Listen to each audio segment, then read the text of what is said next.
सच्चिदानंद भगवान की जय।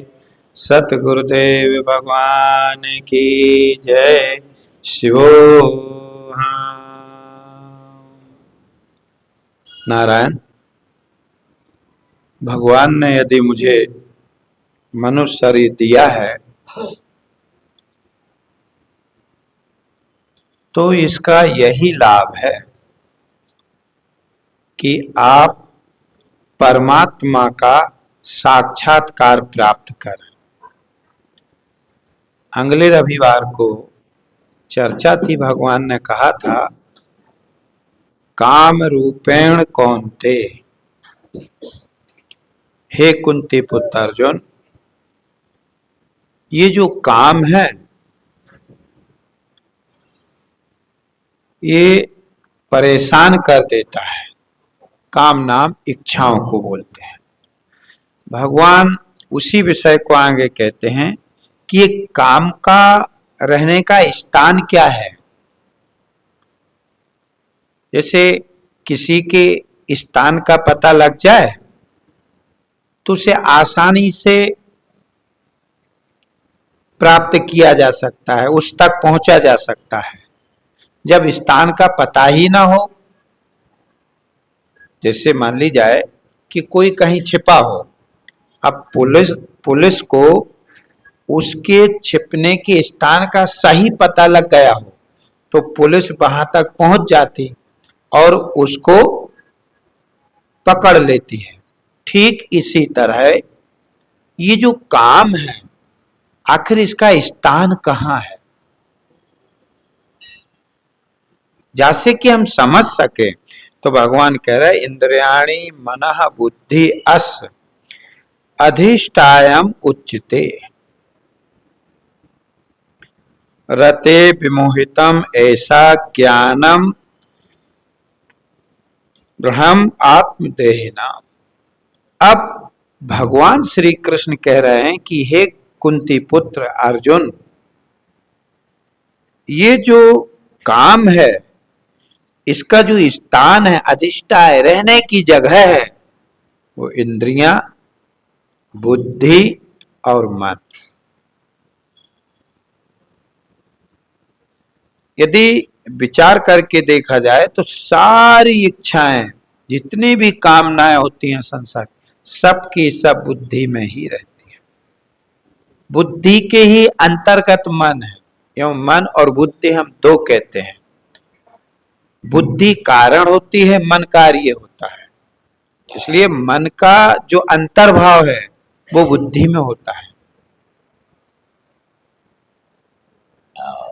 अब देखें आप, इसकी जो इंद्रियां हैं, इंद्रियां का जो अंतर्भाव वो मन है, क्योंकि भगवान ने कहा है कि सारी इंद्रियों का जो राजा है वो मन है। जैसे पूरी प्रजा पे शासन करने वाला एक राजा होता है, ऐसी सारी इंद्रियों पर शासन करने वाला एक मन होता है।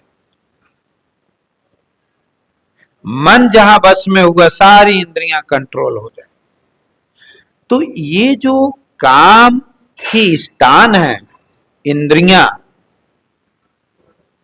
मन और बुद्धि, ये यहां पर रहने के इनके स्थान है। तो नारायण इनकी स्थान का पता लगा के फिर देखो कि ये कहां, किस इंद्रिय पे विराजमान है, तब जाके आप, और ये क्या करते हैं, देखो काम इतना ही नहीं करता, जो मन बुद्धि इंद्रियां पर ये अधिष्ठान है, यानी इनका वास स्थान है, काम का यहां रहता है। और फिर कह रहे तते विमोहिती मति, ये विमोहित कर देते हैं, मति को भ्रम कर देते हैं। जो कि परमात्मा की और बुद्धि का प्रभाव होना चाहिए, तो ये जो काम है ना, ये इन जगह बस जाता है ना, तो इनका प्रभाव संसार की ओर कर देता। अब जब संसार की ओर बुद्धि का प्रभाव हो गया, मन का प्रभाव हो गया, तो फिर विमोहित हो गए।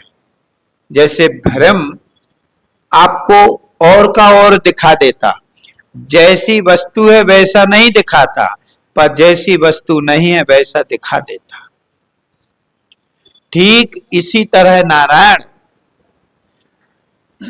ये मायावी जो काम है ना, ये भी ऐसे ही करता है। जो परमात्मा का साक्षात्कार प्राप्त होना चाहिए वो नहीं होता, किंतु संसार की ओर प्रवृत्त कर देता है। और इस संसार में कहीं भी जीव को विश्राम नहीं है। हाँ, जिम हरि शरण न एको बाधा। जब ये जीव अपने परमात्मा का साक्षात्कार प्राप्त कर लेगा तब ये बाधा से रहित होगा, अन्यथा इसकी बाधा को कोई दूर करने वाला नहीं है। जन्म और मृत्यु के बंधन में हमेशा पड़ा रहेगा। इसलिए नारायण जीवन में सत्संग ही मात्र एक ऐसा, देखो यक्ष ने पूछा था कि कौन से रास्ते पे चलना चाहिए, तो युधिष्ठिर का जवाब था कि जिससे यति जन गए। रास्ता भी जिससे यति, यति माने सन्यासी। अब सन्यास का मतलब क्या होता है? सन्यासी माने जो आत्मा और ब्रह्म की एकता के देखने वाले हैं, जिन्होंने जीव को और ब्रह्म को अलग अलग नहीं देखा, आत्मा को ब्रह्म को अलग अलग नहीं देखा, किंतु एक देखा। ऐसे वो यति सन्यासी। अब वो सन्यासी आप भी हो सकते हैं। यदि आपको अपने परमात्मा का साक्षात्कार प्राप्त है तो आप सन्यासी हैं। जहां आपका तीनों शरीरों से संबंध नहीं है वहां आप पूर्ण सन्यासी हैं। ज्ञानी या सन्यासी ये पर्याय शब्द है। तो जिससे यति लोग गए तो यति बनो, यानी ज्ञानी बनो। और ज्ञानी हम कैसे बनेंगे? जब हम संतों का समागम करेंगे, सत्संग करेंगे। नारायण अंतःकरण में हमेशा परमात्मा के प्रति ही समर्पण होना चाहिए और अन्य कुछ भी नहीं है। मैं ये भी आपको बता दूं, जिस संसार को हम इतना हरा भरा देखते हैं, आप देखना जब आदमी शरीर ढीला पड़ जाता है, जब 80-85 पे होता है, तब उसको इस संसार में कुछ अच्छा नहीं लगता। अच्छा तो कुछ नहीं लगता, ये बात सच है, पर जो उसने 50, 60, 70 साल में किया है, फिर वो वासनामय संसार उसका चलता रहता है। वो कैसे निवृत्त हो? क्योंकि यदि पूर्व से परमात्मा के लिए लगन लगाई होती, सत्संग किया होता, संतों के पास गए होते, संतों के पास बैठे होते, संतों के शब्दों को श्रवण किया होता, मनन किया होता, निधिध्यासन किया होता, तो उस समय वासनामय संसार नहीं, संतों के सत्संग का स्मरण होता। लेकिन रात दिन जिसमें हम जी रहे हैं और जिसमें जी करके आपने 70 साल गुजारे हैं, नारायण 70 साल बाद जिसमें जिए हो ना, वही वासना। अब वैसा कर नहीं सकते, लेकिन बस वो बुद्धि उन्हीं के चिंतन में लगी रहेगी, उन्हीं का अनुसंधान करती रहेगी। इसलिए नारायण मैं एक बात आपसे हमेशा कहूंगा कि भगवान ने यदि आपको मनुष्य शरीर दिया है तो इस मनुष्य शरीर की सार्थकता भी इसी में है कि आप परमात्मा को जानने के लिए प्रयत्नरत होइए। मनुष्य शरीर के अतिरिक्त अन्य कोई भी ऐसा शरीर नहीं है कि आप परमात्मा को प्राप्त कर सको। 84 लाख योनि में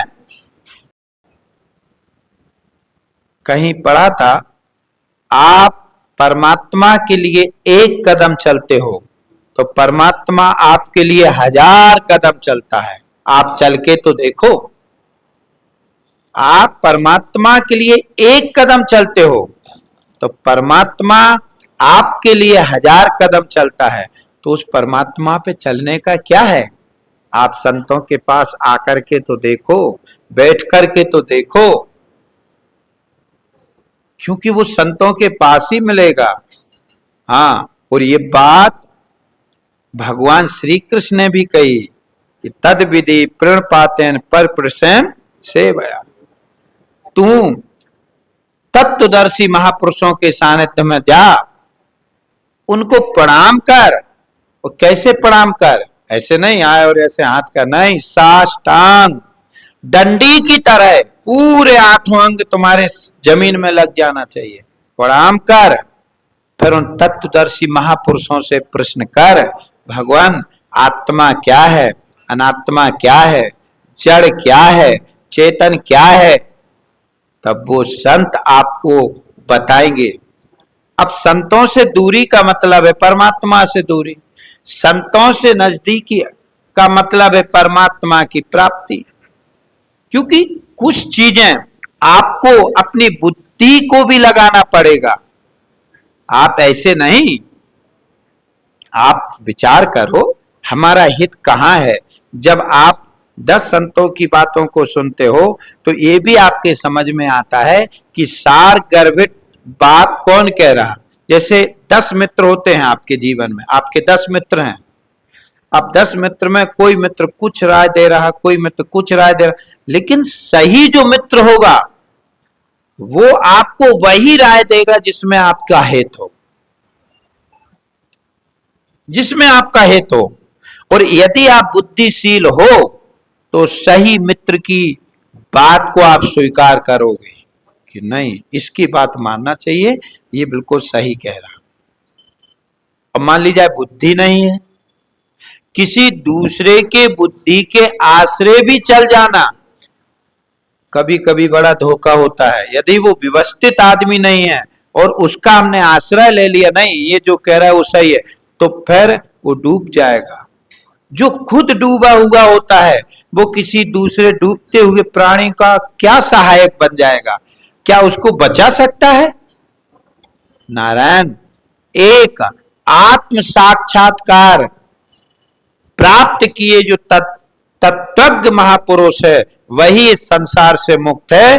बाकी इसी देह स्थूल सूक्ष्म शरीरों में सभी डूबे हुए हैं। डूबने का मतलब है कि आप देखो सब अपने को ये स्थूल सूक्ष्म शरीर ही मान रहा है, यही देख रहा है कि यही मैं हूं।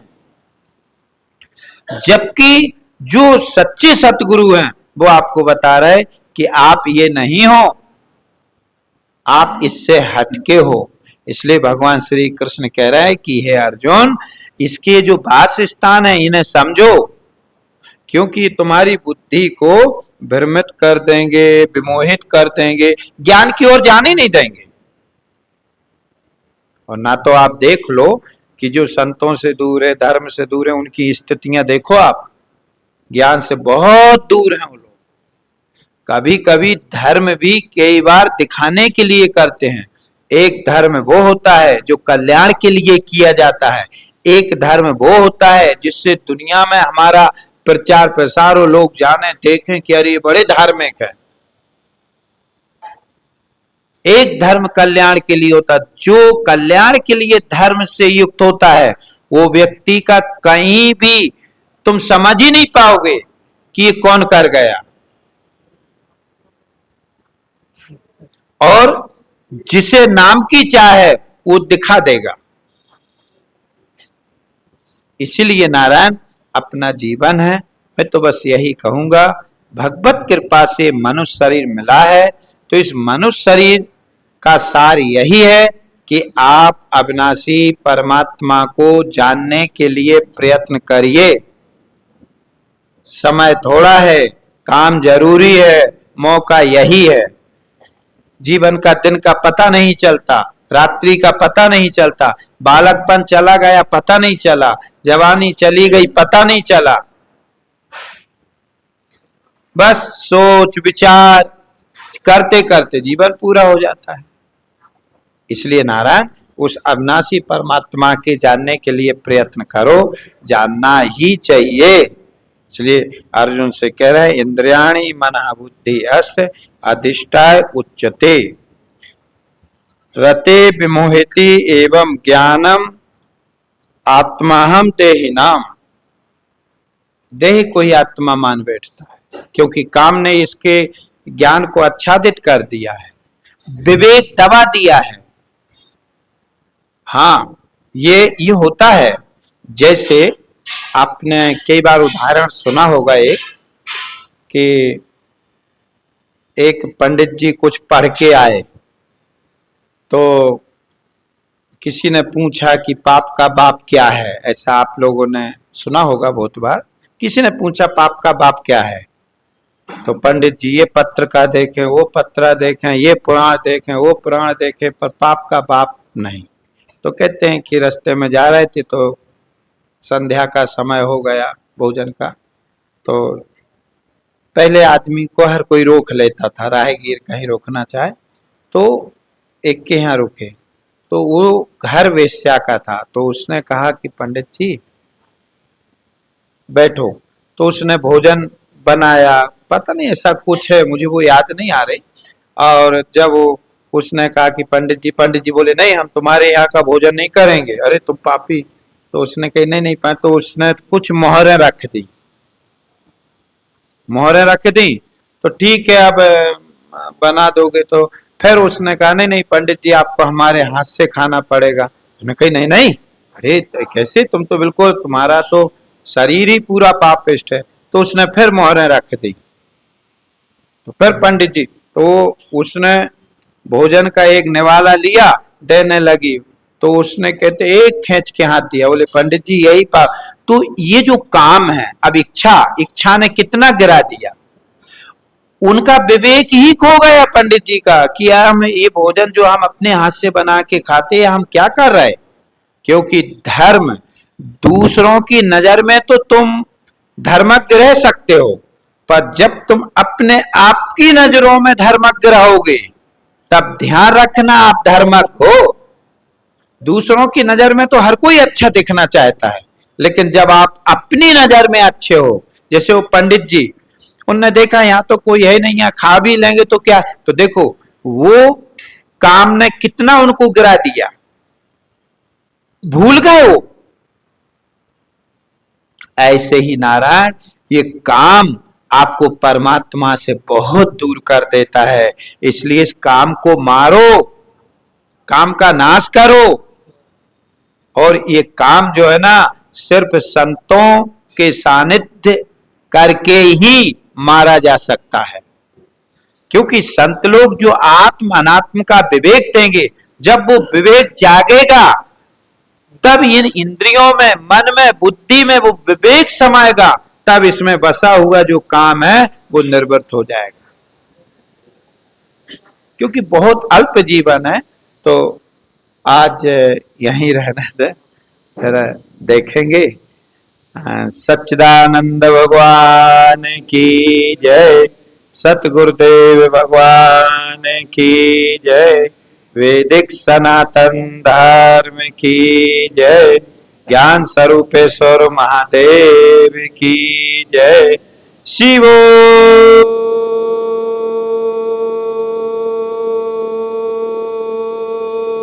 हाँ, शिवो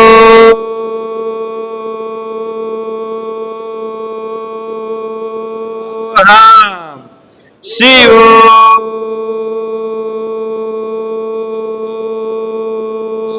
हाँ, सच्चिदानंद भगवान की जय। जय